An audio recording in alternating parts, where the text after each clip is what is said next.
Hi అండి, అందరూ ఎలా ఉన్నారు? Welcome back to Janu vlogs. ఇప్పుడైతే ఈ వీడియోలో సేమియా ఉప్మా ఈజీగా పొడి పొడిగా వచ్చేటట్టు ఎలా చేసుకోవాలో చూద్దాము.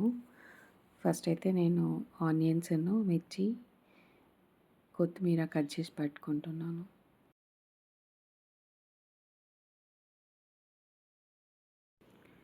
కొత్తిమీర ప్లస్ కొంచెం కరివేపాకు కట్ చేసి పెట్టుకోవాలి. నెక్స్ట్ ఫస్ట్ సేమియాని కొంచెం ఫ్రై చేయాలి, అంటే వితౌట్ ఆయిల్. కొంతమంది ఆయిల్ కూడా వేసుకుంటారు, కానీ ఆయిల్ వేసుకోకపోతేనే బెటర్. సేమియా ఏదైనా ఒక కప్తో తీసుకోవాలి. నేనైతే ఇక్కడ ఒక చిన్న కప్తో 3 కప్స్ తీసుకుంటున్నా. కొంచెం ఫ్రై చేసుకోవాలి, మరీ మాడిపోనీయకూడదు, తొందర మాడిపోతుంది.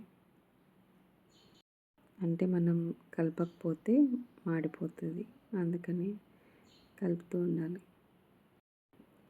నెక్స్ట్ ఇందులో ఫస్ట్ ఆయిల్ వేసాము కదా, నెక్స్ట్ ఆవాలు, జీలకర్ర, పచ్చెనగపప్పు, పల్లీలు కూడా వేసుకోవచ్చు, బట్ నాకు అంత ఇష్టం ఉండదు, అందుకని నేను వేయట్లేదు.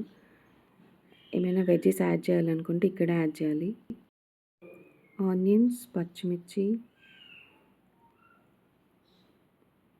కరివేపాకు వేసాను.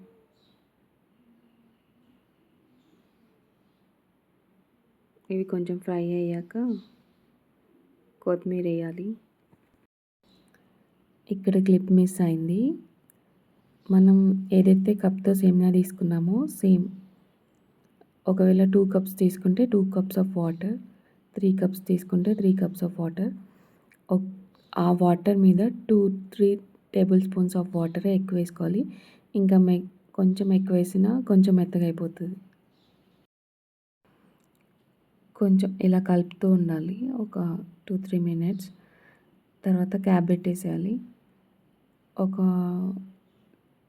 5 మినిట్స్ తర్వాత సేమియా ఉప్మా రెడీ అయిపోతుంది. ఇప్పుడు ఇలా ఉంది కదా, ఇంకొక 5 మినిట్స్ అయితే అయిపోయింది. సేమియా ఉప్మా అయితే రెడీ అయిపోయింది. అంతే, సర్వ్ చేసుకొని తినేయడమే. ఇలా ఒకసారి ట్రై చేయండి. నేను కొంచెం వాటర్ ఎక్కువ వేసాను, అందుకని అలా వచ్చింది. అందుకని వాటర్ ఏ క్వాంటిటీ తీసుకుంటామో సేమియా, అదే క్వాంటిటీలో వాటర్ పోయండి. Thank you for watching. మన ఛానల్ని ఫస్ట్ టైం చూస్తే సబ్స్క్రైబ్ చేయండి.